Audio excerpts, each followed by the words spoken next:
This is actually the fourth video in the series here of making the green bin gazebo. This is actually a different day than the last, where the last video ended off. We actually put the third ring on, then we had to stop and shut down for the day. We come back this day to put the fourth and final ring on to get it to the height we need it to be at. Yeah, it seems kind of silly that we had to rebuild the whole thing again at my house just to take a bunch off to make the gazebo complete, but I see no way we could have got those posts straight and all that if it's dangling from that loader. We had to set it down. I had to get my bearings, and we had to really think about it and measure good and make the decisions once it was down on the ground, and then we could tear it apart again. We definitely did not get every bolt put back in place again. We only did what we needed to do to get it to hold long enough that we could work on it, then tear it back down. We didn't want to have to do more work than we needed to.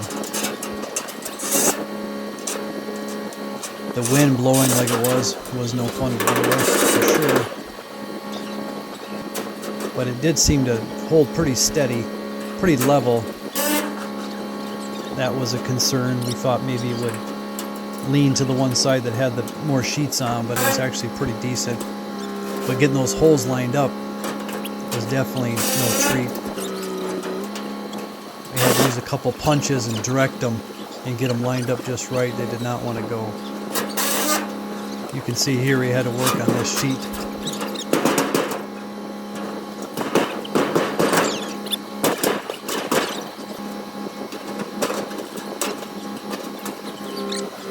The one we were working on had to fit inside the other one to complete that whole row, so we had to really work at it to get it to fit inside.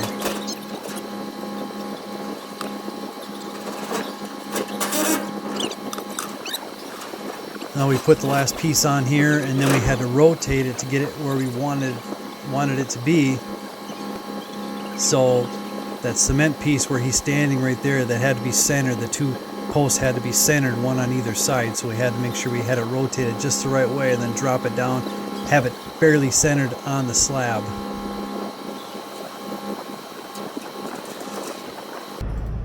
So we just got done setting it down, and now this gives you an idea of how we had the tires together, with a chain going down with a 4x4 post in between the two, wrapped around that 4x4, and that held all the way to the top and held everything straight in.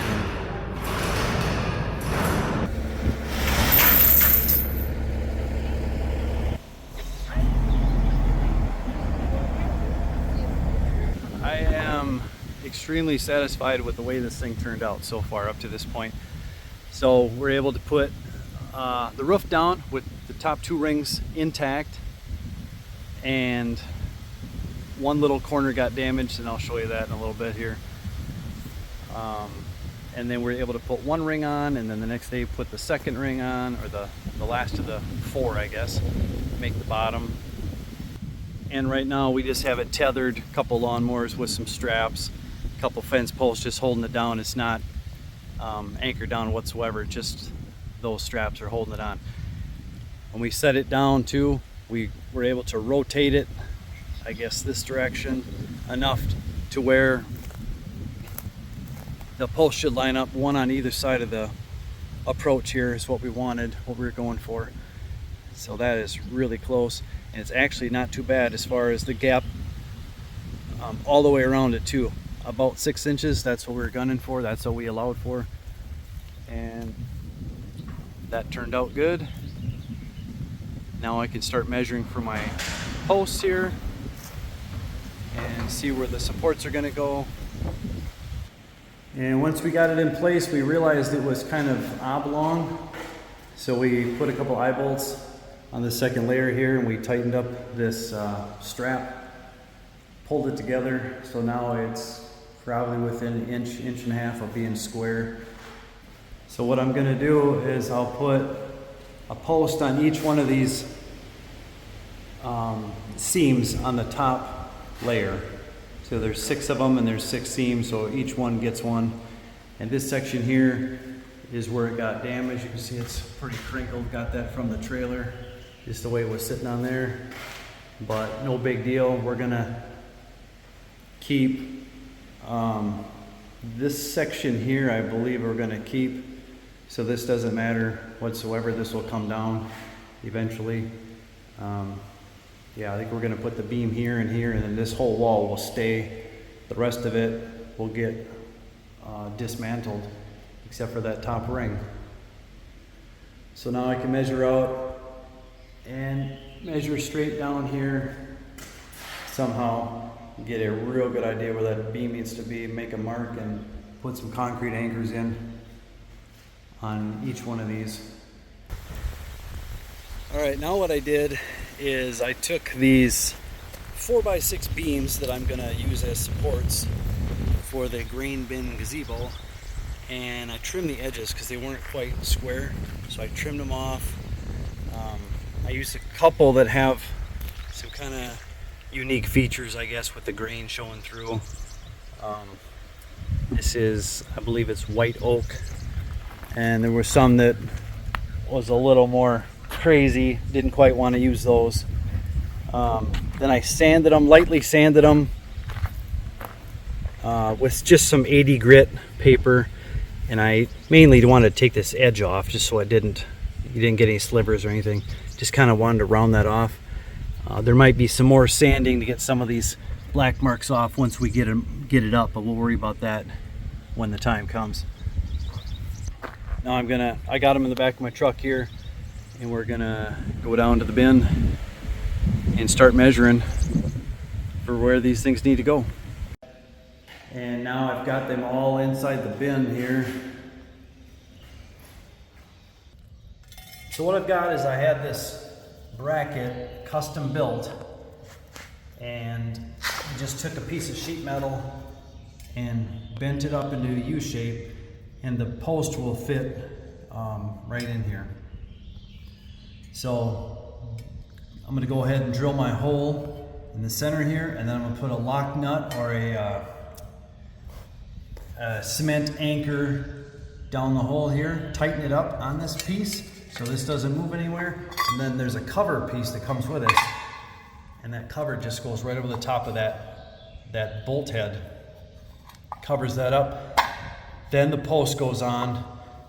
There's four holes on each side of this. We'll just drill directly into the post. One issue that I am having is I wish to God I'd have drawn a circle inside the bin, maybe a foot away from the edge. That way I kind of know where to put my post, or have some kind of an indication where they are one from the next. So when you walk along, it's not, the whole thing is out of round, it's not completely rounded, even though we did put a piece in the center here to try to tie it together so it's not so oblong, egg-shaped. It's way better than what it was, but still some of these sheets aren't exactly perfect.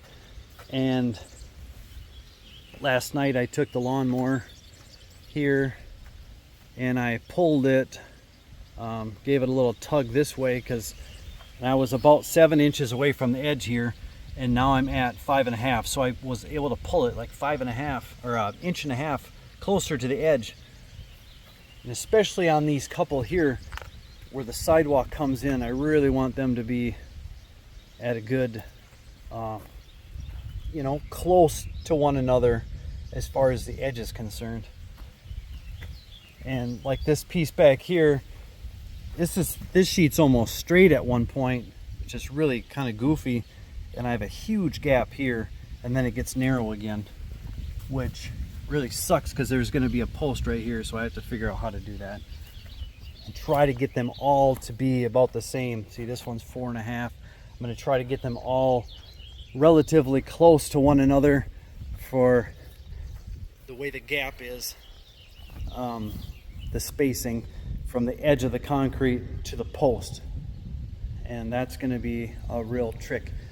I'm going to try to make some marks now and do a ton of measuring from one to the other and try to get the centering, get the spacing good, and see how that goes.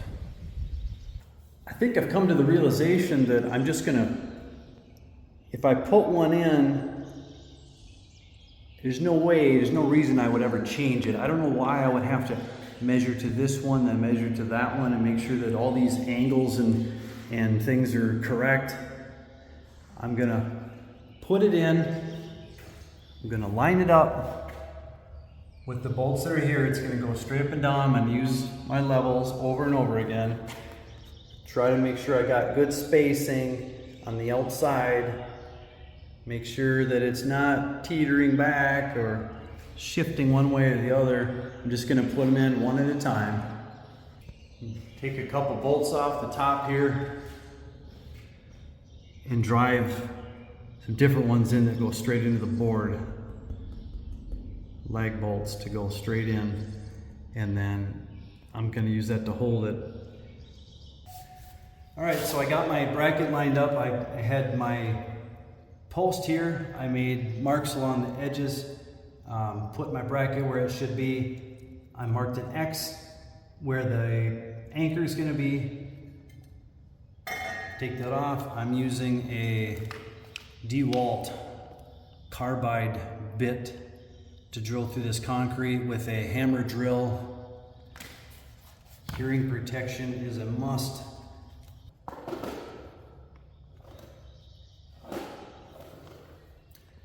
I'm using redhead sleeve anchors, 1/2 inch by 4 long. This is a 1/2 inch bit. Need to go down 4 inches.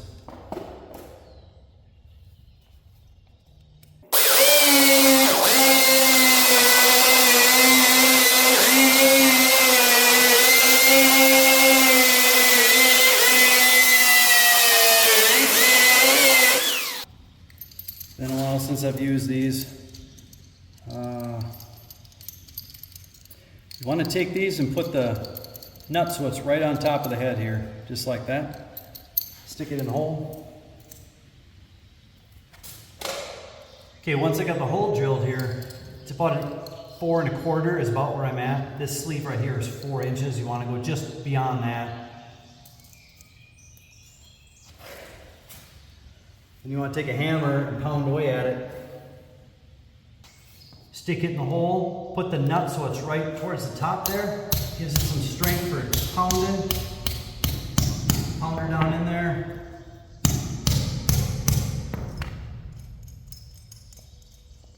Go ahead and take that nut off. I'm going to put that plate there. And then we got to get this sleeve all the way down to the bottom.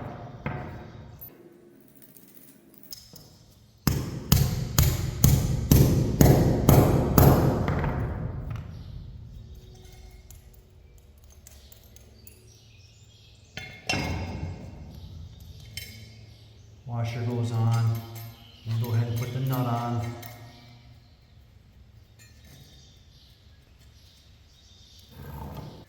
Now this head's a 9/16, so I just take a 9/16 wrench and go ahead and screw it in.